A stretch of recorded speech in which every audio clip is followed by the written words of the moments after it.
Hello friends, welcome to our channel Quick Commerce. In today's lecture, we are covering a small topic that is financing decision. बच्चों, ये एक series है जिसके अंदर मैं आप लोगों को पढ़ाने जा रहा हूँ फाइनेंसिंग मैनेजमेंट। बेटे ये टॉपिक आपका बिजनेस स्टडी का टॉपिक है जो आप लोगों के 8 मार्क्स कवर करके देगा आपके बोर्ड एग्जामिनेशन में।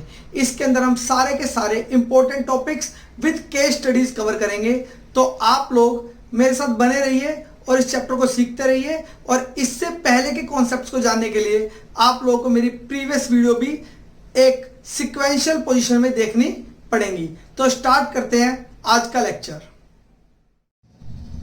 बच्चों, लास्ट वीडियो में हमने शुरू किया था अपना एक topic that is investing decision. बच्चों, वीडियो उसके कंटिन्यूएशन में ही है। इसमें मैं आप लोगों को आज डिसीजन नंबर 2 पढ़ाऊंगा, दैट इज फाइनेंसिंग डिसीजन। बच्चों, इस डिसीजन को पढ़ने के लिए आप लोगों को ये थोड़ा सा और बेटर जानने के लिए आप लोगों को बहुत अच्छे से मेरी प्रीवियस वीडियोस भी देखनी है।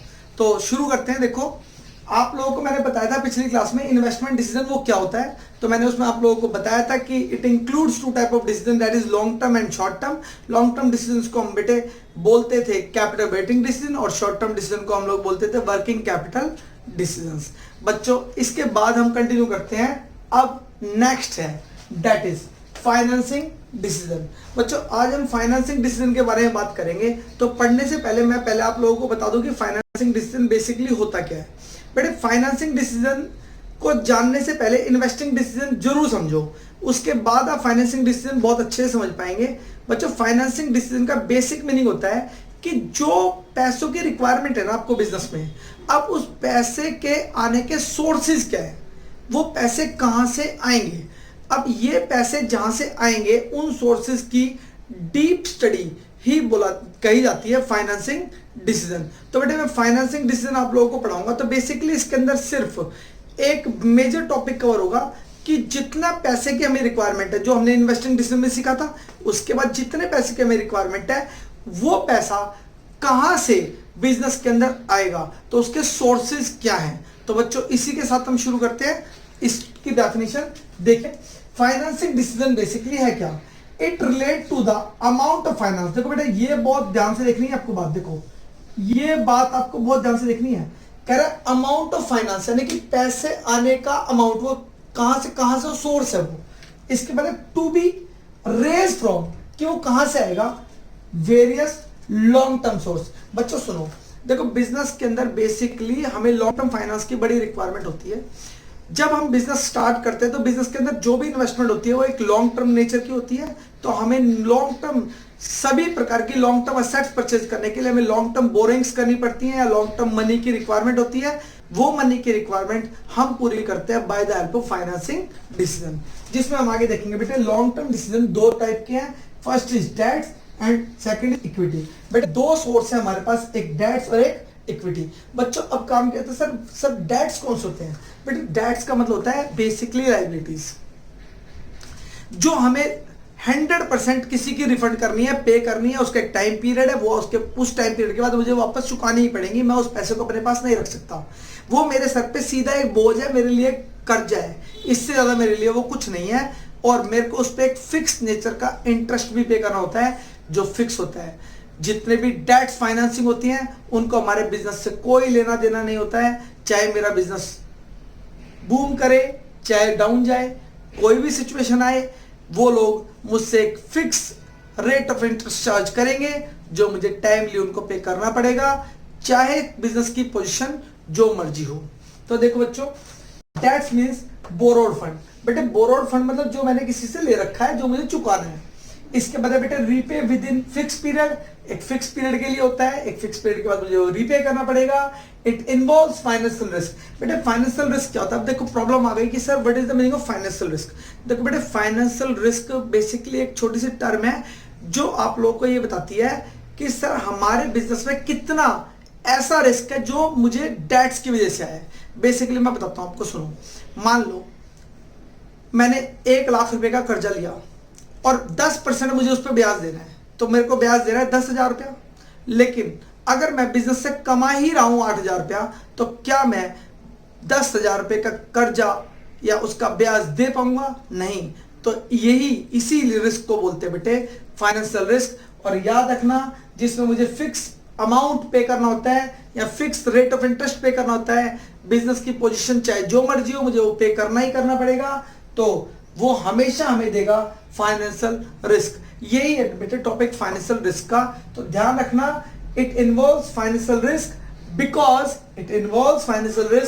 बिकॉज फिर से कह रहा हूं, it involves financial risk because the fix rate of interest. बच्चों यहां पर हम लोग बोलेंगे कि ये होता है पैदा a fix rate of interest की वजह से।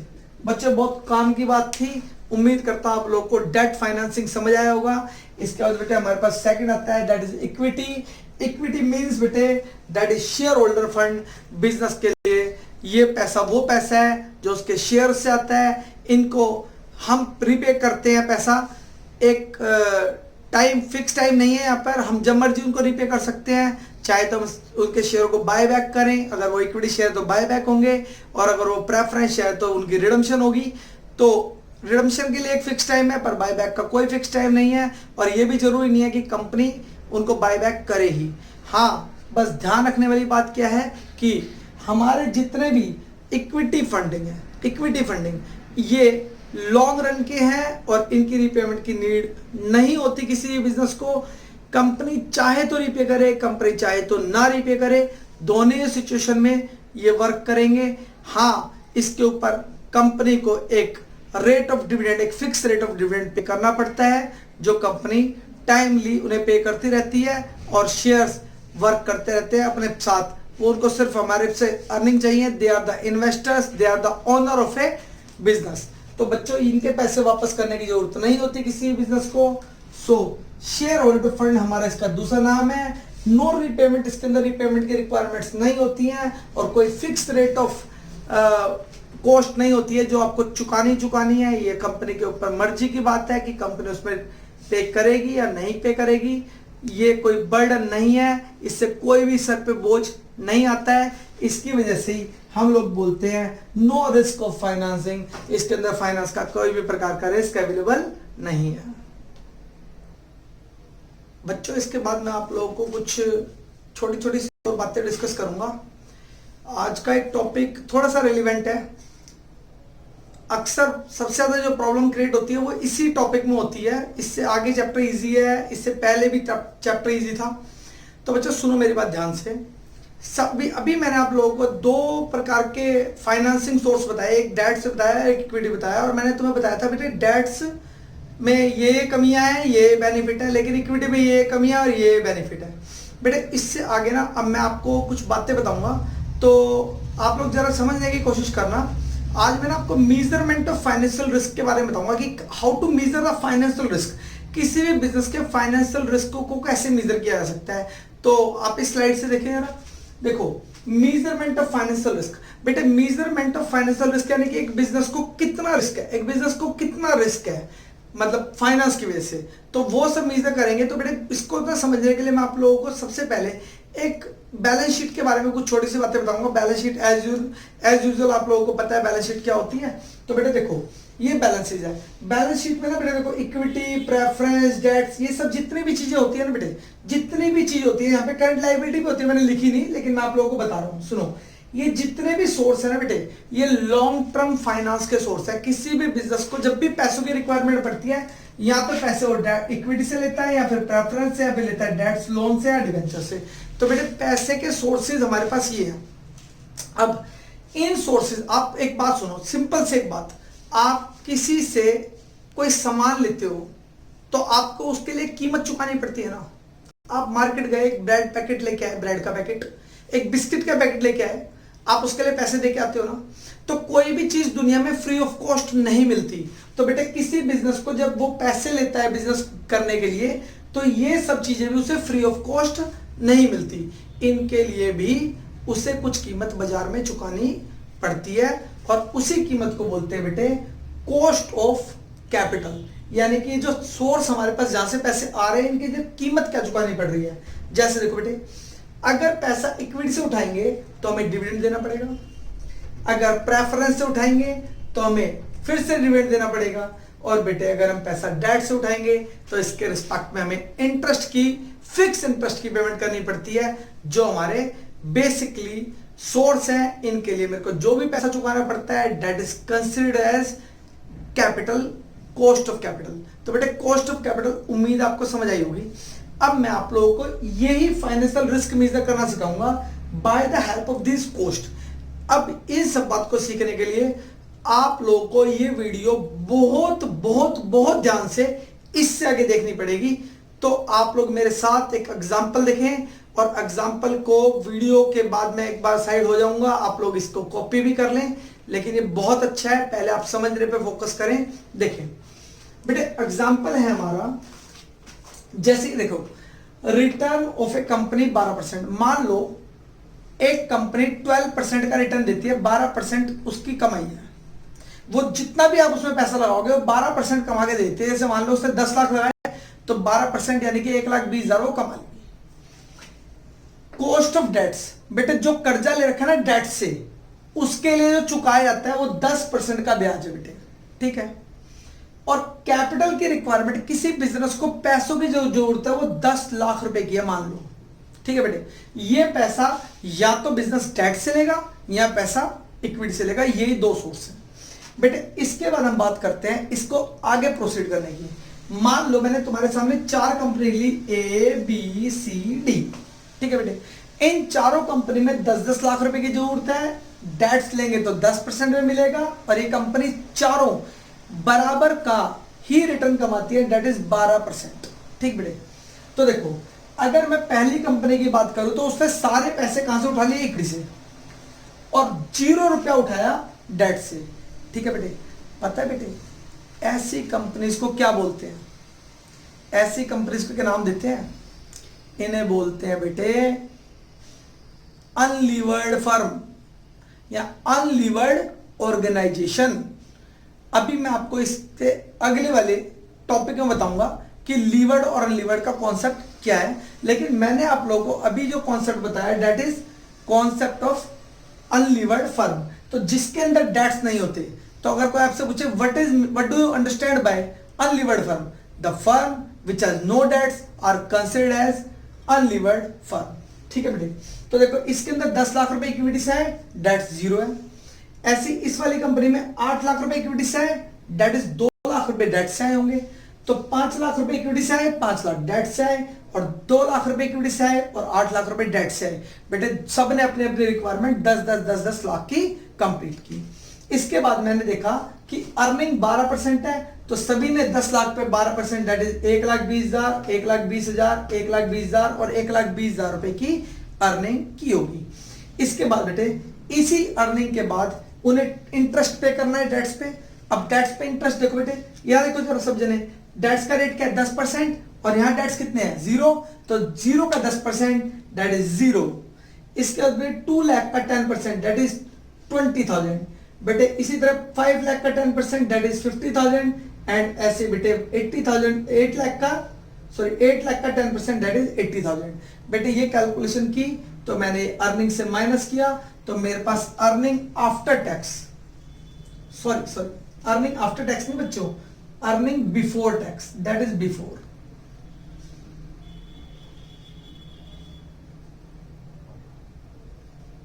अर्निंग बिफोर टैक्स यानी कि earning after interest but before tax, that is 1,20,000, 1,70,000 and 40,000 respectively. बच्चों इसके बाद मैं इसमें से टैक्स मानूंगा, मैंने एज्यूम्पशन ले लिया, दैट इज टैक्स इज 30%, ठीक है। तो टैक्स मैंने 30% माइनस किया, किसका, इसी का। देखो बेटे इसी का 30%, दैट इज 36,000, इसी का बेटे ये मैंने माइनस कर दिया आपके सामने। टैक्स जो हमें भारतीय सरकार को देना पड़ेगा या किसी भी गवर्नमेंट को देना पड़ेगा, तो हमारे पास अर्निंग आफ्टर टैक्स बच के आ गया बेटे ये। तो चारों कंपनी की अर्निंग आफ्टर टैक्स आपने निकाली 84,000, 70,000, 49,000 एंड 28,000। अब बेटे हम बात करते हैं, ये वो पैसा है, देखो सुनो, मैंने डेट्स को पैसा चुका दिया, मेरे को गवर्नमेंट को देना था, मैंने गवर्नमेंट को दे दिया। कंपनी के अंदर प्रेफरेंस शेयर होल्डर नहीं थे, नहीं तो उन्हें भी दे देता, क्योंकि उनके पास प्रेफरेंशियल राइट होता है पैसे डिविडेंड लेने का। अब जो फाइनल में जो बच गया मेरे पास पैसे, जो मेरे पास पैसा बच गया, दिस, ये जो पैसा बचा बेटे किसका है? Final owner of the organisation, that is equity share. तो बेटे यही पैसा मैंने इक्विटी शेयर के लिए रखा, तो मैंने इनको डिवाइड कर दिया नंबर ऑफ इक्विटी शेयर से, तो मुझे पता चल जाएगा मैंने पर शेयर कितना रुपया अर्न किया। तो 84,000 divide by 1 lakh, 70,000 divide by 80,000, 49,000 divide by 50,000 and 28,000 divide by 20,000। तो बेटे हमारे पास रिजल्ट्स आए 0.84 अर्निंग पर शेयर निकल के आई। एक शेयर के लिए कंपनी ने कमाया 0.84 रुपया, 0.875 रुपया, 0.98 रुपया और 1.40 रुपया। अब बेटे क्वेश्चन क्या है? यहां बेटे क्वेश्चन ये है, चारों कंपनियों ने सेम पैसा लगाया, देखें 10 लाख 10 लाख 10 लाख 10 लाख, और चारों कंपनियों ने सेम रिटर्न कमाया, दैट इज 12%, 120 120 120 120। बेटे लगाया सेम, कमाया सेम, लेकिन फिर भी इनकी अर्निंग पर शेयर पे सेम इफेक्ट क्यों नहीं पड़ रहा है? इनकी अर्निंग पर शेयर डिफरेंट है। तो आप लोग देख रहे होंगे कि यहां पर हर कंपनी की earning per share increasing nature की है, और इसको हम रिलेट्स करते हैं एक छोटे से टॉपिक के साथ। देखो बेटे यहां पर हमारे पास अर्निंग इंक्रीज हुई, तो देखो यहां पर डेट्स इंक्रीज हुए। मैंने डेट्स को जैसे और इंक्रीज किया तो हमारी अर्निंग और इंक्रीज हुई, तो मैंने जैसे डेट्स को और इंक्रीज किया तो हमारी अर्निंग और इंक्रीज हुई। तो हमारी अर्निंग बढ़ती जा रही है, बढ़ती जा रही है, अर्निंग पर शेयर इंप्रूव होता जा रहा है, इंप्रूव हो जा रहा है। ये कब तक होता जाएगा बेटे? जब जब मैं डेट्स को बढ़ाता जाऊंगा मेरा ईपीएस बढ़ता जाएगा, जब जब मैं डेट्स की परसेंटेज घटाता जाऊंगा मेरा अर्निंग पर शेयर घटता जाएगा। बेटा क्या ये ऐसा हमेशा होता है? नहीं सर, ऐसा कभी नहीं होता, या ऐसा कभी होता है, इसका कोई आंसर नहीं है। आप लोगों को एक कॉन्सेप्ट बहुत ध्यान से देखना है बेटे। आप लोग एक रूल को ध्यान रखें, एक रूल को ध्यान रखें, और इस रूल के अकॉर्डिंग ही ऐसा होगा। और रूल है बेटे R that is return of the company greater than KD बेटे कॉस्ट ऑफ डेट्स। जैसे रिटर्न ऑफ द कंपनी ज्यादा होगी कॉस्ट ऑफ डेट से, आप हमेशा इनको कंपेयर कर रहे बेटे, रिटर्न ऑफ द कंपनी और कॉस्ट ऑफ डेट्स को। अगर रिटर्न ऑफ द कंपनी ज्यादा है कॉस्ट ऑफ डेट से, तो सिर्फ यही एक ऐसी सिचुएशन है जिसके अंदर मैं जैसे जैसे डेट्स की परसेंटेज बढ़ाऊंगा मेरा अर्निंग पर शेयर इंप्रूव होता जाएगा, होता जाएगा, होता जाएगा। इसका बेसिक रीजन है बेटे क्योंकि हम इस पोजीशन पे स्टैंड कर रहे हैं। लेकिन अगर मार्केट में सिचुएशन आ जाए इसकी reciprocal, that is R smaller than KD, that is return, मान लो ये 8% हो जाए, 10% रहता, तो बेटे ये सिचुएशन फिर उल्टी हो जाती, और डेट्स के बढ़ने पर उसके बाद अर्निंग पर शेयर गिरता, वो इंप्रूव नहीं होता। इन कॉन्सेप्ट को समझाने के लिए मैंने आप लोगों का एग्जांपल लिया। और बेटे ध्यान रखना, इस कॉन्सेप्ट को बोलते हैं फेवरेबल लीवरेज। फेवरेबल लीवरेज ये कंपनी के हित में है, और बेटे इस कॉन्सेप्ट को बोलते हैं अनफेवरेबल लीवरेज। ये थे मेरे छोटे छोटे से कॉन्सेप्ट्स जो आप लोगों को बहुत बढ़िया से क्लियर हुए होंगे। इससे आगे चलते हैं बेटे। अब हमारा नेक्स्ट पॉइंट है that is factor affecting financial decision. बेटे ऐसे फैक्टर जो फाइनेंशियल डिसीजन को अफेक्ट करते हैं, यानी कि कभी भी कोई भी ऑर्गेनाइजेशन जब भी फाइनेंसिंग डिसीजन लेगी या फाइनेंशियल डिसीजन उसको ग्रैब करेगी, तो उसे ये फैक्टर वो हमेशा ध्यान रखेगी। जो मैं तुम्हें पढ़ाने जा रहा हूं, ये फैक्टर को ध्यान में रखते हुए ही फाइनेंशियल डिसीजन लिए जाते हैं किसी भी ऑर्गेनाइजेशन में। देखो बेटे, हमारे पास आपने अभी देखा कि दो सोर्स थे फाइनेंस के, एक डेट्स एंड एक इक्विटी। तो डेट्स में कुछ बेनिफिट थे, इक्विटी में कुछ बेनिफिट थे, तो उन्हीं सबको बेनिफिट को देखते हुए कुछ फैक्टर्स बने हुए हैं जिनको हर ऑर्गेनाइजेशन को ध्यान रखना है जब भी वो अपने फाइनेंशियल डिसीजन ले। बेटा देखो, सबसे पहले मैंने आपको बताया factor affecting financial decision, that is factors. देखो फैक्टर कौन कौन से हैं? पहला फैक्टर होता है बेटे cash flow position of A company.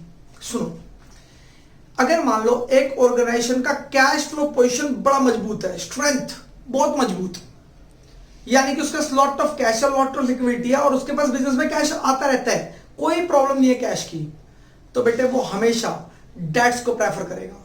और कंपनी पे अगर कैश की शॉर्टेज है या कैश अनबैलेंस्ड है, बार बार जा रहा है आ रहा है या बहुत कभी कभी नहीं भी आता, ऐसी पोजीशन भी क्रिएट हो सकती है, तो बेटे वो हमेशा इक्विटी को यूज करेगा। इसके बेसिक रीजन है बेटे, अगर उसका कैश है तो वो कैश को क्यों यूज करता है, क्योंकि डेट्स मानेंगे नहीं, डेट्स ये देखते ही नहीं है बिजनेस प्रॉफिट में जा रहे हैं या लॉस में जा रहे हैं, उन्हें अपने इंटरेस्ट से मतलब होता है, तो उन्हें इंटरेस्ट चुकाना ही पड़ेगा। लेकिन इक्विटी को ऑर्गेनाइजेशन दे या ना दे, फिर भी इक्विटी उनसे डिमांड नहीं कर सकते हैं। दैट्स वाई ये रीजन है कि strong debts position, strong cash position में वो डेट्स यूज करेंगे और वीक कैश पोजीशन में वो इक्विटी यूज करेंगे।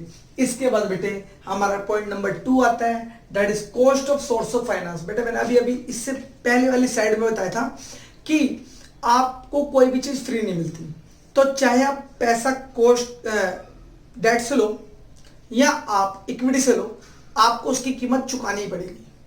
तो आप जितनी भी उसकी कीमत चुकाओगे बेटा, उसी को बोलते हैं कॉस्ट। अगर मान लो मेरे लो कॉस्ट ऑफ डेट्स है, मेरे को मार्केट से डेट से कम इंटरेस्ट पर लोन मिल रहा है, तो ऑब्वियस है कंपनी हमेशा डेट्स यूज करेगी। और अगर ये डेट्स की परसेंटेज हाई है तो कंपनी हमेशा इक्विटी यूज करेगी। लेकिन बच्चों यहां एक प्रॉब्लम है, सर ये कॉस्ट वो कंपेयर किससे कर रहा है, जो हाई और लो की बात हो रही है किससे कंपेरेबल है। बेटे कोई चीज ज्यादा है कम तो किसी के कंपेयर में तो होगी बेटे, that is comparable with return of the company. अगर कंपनी के रिटर्न से ज्यादा डेट्स की कॉस्ट है तो कंपनी से पे नहीं कर पाएगी और कंपनी के लिए बर्डन बन जाएंगे, इसलिए वो यूज करेगी इक्विटी। इसके बाद बेटे हम बात करते हैं रिस्क की। सुनो, अगर कंपनी कैपेबल है फाइनेंशियल रिस्क झेलने में तो बेटे वो हमेशा डेट्स यूज करेगी। और अगर कंपनी नॉन कैपेबल है, वो कहते हैं हम फाइनेंशियल रिस्क नहीं झेल सकते, तो बेटे कंपनी इक्विटी के सोर्स को यूज करेगी।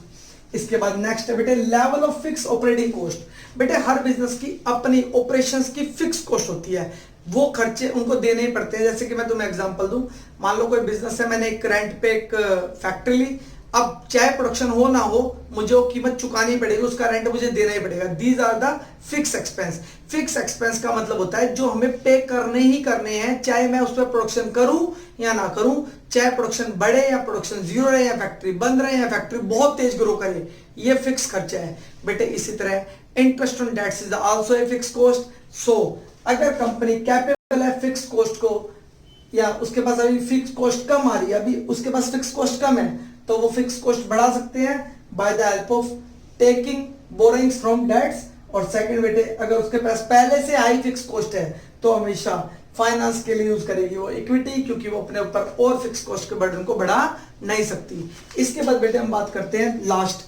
Second last flotation cost. बेटे फ्लोटेशन कॉस्ट क्या होती है? देखो बेटे, अगर मुझे मार्केट से पैसे लेने हैं तो मेरे पास दो सोर्स है, एक डेट्स और एक इक्विटी। बेटे इक्विटी से पैसे लेने के लिए मुझे बहुत सारे एक्सपेंसेस बियर करने पड़ते हैं, लाइक एजीएम्स होंगी,